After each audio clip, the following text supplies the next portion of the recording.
Oklahoma ranks as one of the worst states in the country when it comes to meth. Some cities and other states are tackling it on their own by banning the sale of pseudoephedrine over the counter. But will it work here or cause more problems? 2 News reporter Marla Carter investigates in tonight's segment 2.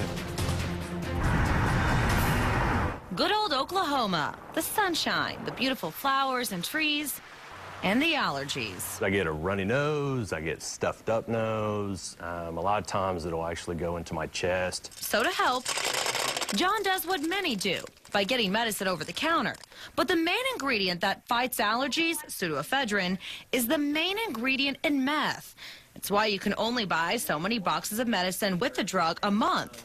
But that's still not stopping meth makers from getting it. Just ask the Holdenville police chief. People will come in and bring several people with them and each buy a single box, which is, they call it smurfing. And then they'll take that box and they'll take it to the meth cook and they'll sell it to him and triple their money off what they paid for it. The concern is the other crimes that meth leads to. This stack of papers represents just 2.5 months of copper sales just in Holdenville alone, a town of 4,500. The police chief says people sell the copper to get money for meth. We're seeing an increase in copper thefts, scrap metal thefts. People are just taking stuff from like farms and things like that, equipment, selling it as scrap metal. So city leaders recently took action, making tablet pseudoephedrine prescription only.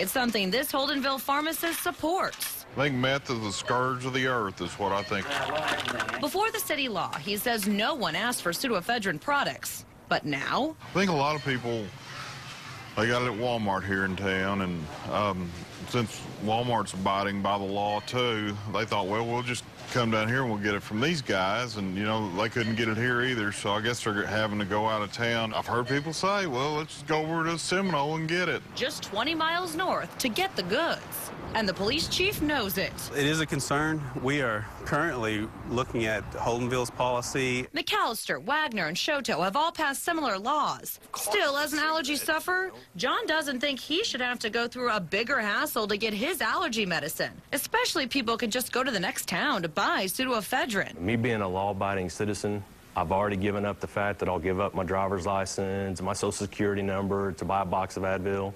I should not have to go to my doctor just to get a script. But John says he'd be okay with it if it becomes a state law. Only 2 states have taken it that far. Oregon and Mississippi both require prescriptions for pseudoephedrine.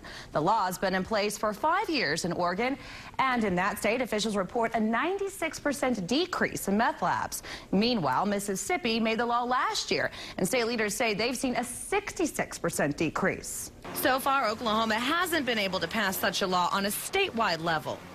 Wardlow feels his community is doing what it can. We're hoping that the surrounding towns will follow suit. One thing everyone does seem to agree on, the meth problem is an epidemic, and something has to be done. Marla Carter, 2 News works for you. Oregon and Mississippi officials tell us that pseudoephedrine sales went up in surrounding states when they passed their laws. Now, Missouri has looked at it, but like Oklahoma, it hasn't passed a statewide measure. The Oklahoma House will have an interim study to look at making pseudoephedrine prescription only.